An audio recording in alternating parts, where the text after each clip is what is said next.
तो सिर्फ सोच का फर्क था, हर मोड़ पे एटीट्यूड का फर्क था। उम्मीद हमेशा हर चीज की पॉजिटिव साइड देखा करता और कोशिश करता इस हाई प्रेशर सेल्स जॉब में भी सभी चुनौतियों को हंसकर स्वीकार करे।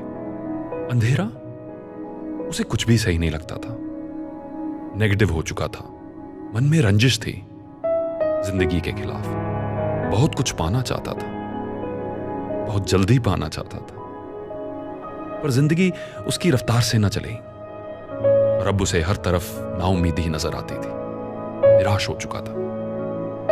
अपनी अपनी सेल्स टेरिटरी में ये दोनों ठीक ठाक काम कर रहे थे। अभी एक दिन बॉस ने इन दोनों को अपने कैबिन में बुलाया और बोला, तुम दोनों को जानकर अब बहुत खुशी होगी कि हमारी कंपनी इंटरनेशनल हो गई है, हम एक्सपैंड कर रहे हैं और मैंने तुम दोनों को सिलेक्ट किया है हमारी नई टेरिटरी में जाकर एक प्रिलिमिनरी फीजिबिलिटी रिपोर्ट तैयार करने के लिए, वहां जाकर यह चेक करने के लिए कि मार्केट सिचुएशन क्या है। Aren't you excited guys? asked the boss. उम्मीद के चेहरे पर एक बड़ी सी मुस्कान थी। शुक्रगुजार था वो, इस मिशन के लिए उसे ही चुना गया, जबकि कंपनी में कितने और टेरिटरी मैनेजर्स भी इस चीज के लिए एलिजिबल थे। उसके मन की अंदर की इंटरनल कॉन्वर्सेशन कुछ ऐसे थी, कितने और मैनेजर्स को छोड़कर बॉस ने मुझे ही चुना है यार, कुछ तो देखा होगा बॉस ने मेरे में। This is a great opportunity, things are moving in the right direction for me. और कंपनी अफ्रीका में ऑफिस खोल रही है, मेरा तो बचपन से ड्रीम था अफ्रीका जाना, घूमना, वाइल्ड लाइफ सफारीज करना। This is a wonderful opportunity. दूसरी तरफ हमारे मित्र अंधेरे के मन में जो इंटरनल कॉन्वर्सेशन थी, जो मन की बातचीत थी, जो सेल्फ टॉक थी, वो कुछ ऐसी थी। मुझे पता था ये बॉस शुरू से मेरे से खुंदक खाता है, सब ऊट पटांग चीजों के लिए मुझे ही आगे करता है। क्या जगह ढूंढी है यार बॉस ने कंपनी को इंटरनेशनल लेके जाने के लिए। अफ्रीका, धूल, मिट्टी, मच्छर, गरीबी, और फिर मुझे ही चुना वहां जाने के लिए। दोस्तों, कुछ दिन के बाद ये दोनों अपनी पैकिंग करके नाइजीरिया के लिए निकल पड़े। एक एक्साइटमेंट के साथ निकला और दूसरा दिल में फिर वही रंजिशें, शिकायतें लेकर निकला। लगभग 12 दिन के इस ट्रिप के बाद दोनों को एक रिपोर्ट बनाकर वापस कंपनी हेडक्वार्टर्स टेलीग्राम करनी थी। इनको क्या लगता है नाइजीरिया कैसी मार्केट है, कंपनी के फुटवेयर वहां लॉन्च किए जाएं या ना किए जाएं, क्या स्कोप है। इन दोनों की टेलीग्राम्स कुछ ऐसे थी और मैं आपको पढ़ के सुना देता हूं। हमारे भाई साहब अंधेरा, इन्होंने लिखा, this trip is a complete waste of time. ये पूरा ट्रिप मेरे वक्त की, कंपनी के वक्त की बर्बादी थी। Company will fail miserably if we launch here. Company की बुरी तरह से हार हो गई अगर हमने प्रोडक्ट्स अपने यहां लॉन्च किए, because no one wears shoes in this country. यहां कोई भी जूते नहीं पहनता है। दूसरी तरफ हमारे जो दूसरे मित्र हैं उम्मीद, उनकी टेलीग्राफ कुछ ऐसी थी, what a wonderful opportunity, company will succeed phenomenally if we launch in this country because no one wears shoes yet. हमारी कंपनी यहां बहुत कामयाब होगी अगर हम यहां अपने प्रोडक्ट्स लॉन्च करते हैं। ये एक ग्रेट अपॉर्चुनिटी है क्योंकि अभी तक यहां कोई जूते पहनता ही नहीं है। हम पूरे मुल्क को जूते बेच सकते हैं। We can sell to the entire country. There is no competition at all. We could be a monopoly supplier और हमारी कॉस्ट ऑफ प्रोडक्शन भी काफी कम रहेगी। ये हमारे मित्र उम्मीद की टेलीग्राफ थी। इन दोनों के वापस इंडिया आने पर उम्मीद को इस नए प्रोजेक्ट का हेड बनाया गया। बड़ी प्रमोशन मिली, solid incentive and relocation plan मिला और ये खुद भी अपने जॉब से और खुश था क्योंकि इसको एक नया चैलेंज मिला कुछ करके दिखाने का। अंधेरा भाई साहब वापस अपनी उसी पुरानी जॉब में, उसी डल रूटीन में, उन्हीं शिकायतों के साथ, उन्हीं रंजिशों के ताने बाने में फिर से गिर गए। दोस्तों, एक की जिंदगी वहीं अटकी रही, एक की ट्रांसफॉर्म हो गई। अंग्रेजी का यह शब्द ट्रांसफॉर्म बड़ा इंटरेस्टिंग है। Transform, to go beyond form, यानी इतना बदलाव आ जाना कि पहले वाला रूप पहचाना ही ना जाए। एक की जिंदगी उसी स्थिति में वहीं की वहीं अटकी रही और दूसरी की जिंदगी कंप्लीटली बदल गई। एक ही परिस्थिति से दोनों गुजरे, सामान्य रिसोर्सेस लेकर, सब कुछ बराबर था, फिर ऐसा फर्क क्यों, ऐसा इतना अंतर क्यों, इतना डिफरेंस क्यों? अंतर सिर्फ सोच का था दोस्तों।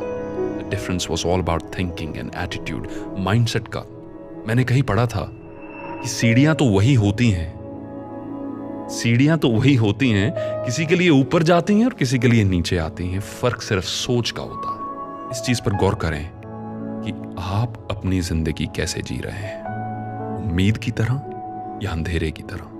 कहीं अंधेरे की तरह आप भी तो अपने रास्ते में आए हुए अपॉर्चुनिटीज को ओवरलुक तो नहीं कर रहे हैं, नजरअंदाज तो नहीं कर रहे हैं, क्योंकि हमारी आउटलुक ये डिटरमिन करती है क्या हमें अपॉर्चुनिटीज नजर आ रही हैं या चैलेंजेस नजर आ रहे हैं। और यही हमारी अपॉर्चुनिटी है, स्किल्स को छोड़कर, एक्सपर्टीज को छोड़कर, हर चीज को छोड़कर अपने माइंडसेट पर काम करने की। क्योंकि व्यक्ति का जब माइंडसेट सही होता है तो वो चैलेंजिंग से चैलेंजिंग सिचुएशन में भी अपॉर्चुनिटीज ढूंढ लेता है। और in the long run these are the people who succeed. ये लोग कामयाब होते हैं, और इसलिए नहीं कि इनके पास डिग्रीज बेटर थी या ये बेटर स्कूल्स से पढ़े, पर इनकी सोच बेटर थी, इनका माइंडसेट बेटर था। और ये हम सब के पास अवसर है कि हम कुछ समय अपना अध्ययन करें, अपनी सोच का अध्ययन करें, खुद को स्टडी करें और अपने माइंडसेट को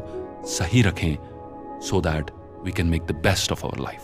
दोस्तों, ये जरूर जहन में रखें कि आपका जो माइंडसेट है वही डिटरमिन करता है कि क्या आपका जीवन का देखने का नजरिया संभावनाओं से भरा होगा या रुकावटों से भरा होगा। एक ही स्थिति में आपका माइंडसेट क्या है, आप ढूंढ किस चीज को रहे हैं, आपके रीजंस क्या हैं। आप इस एग्जांपल में देखें कि एक ने रीजन दिया जूते नहीं बिक सकते क्योंकि अभी कोई भी जूते पहनता नहीं है, और दूसरे ने स्थिति वही है, सिचुएशन वही है, रीजन अलग दिया कि कंपनी बहुत कामयाब होगी, बहुत जूते बिक सकते हैं क्योंकि अभी तक कोई जूते पहनता नहीं। फेमस साइकोलॉजिस्ट कार्ल यंग, उन्होंने बखूबी लिखा है, no event has a meaning on its own. किसी भी इवेंट का खुद में कोई मीनिंग नहीं होता, हम उसे मीनिंग देते हैं, और उस मीनिंग देने पर निर्भर है कि उस स्थिति में हम या कामयाब होंगे या नाकामयाब होंगे।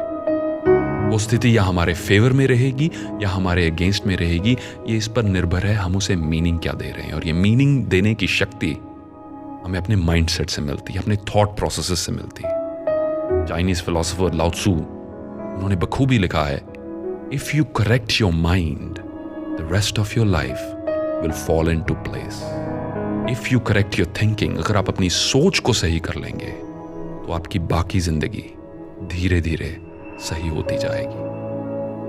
मैंने कहीं लिखा हुआ पढ़ा था कि नजर का ऑपरेशन तो हो सकता है, लेकिन नजरिए का ऑपरेशन करना बड़ा मुश्किल होता है। चलिए, नजर का तो ऑपरेशन होता है, पर नजरिया ढाला जा सकता है, धीरे धीरे बदला जा सकता है।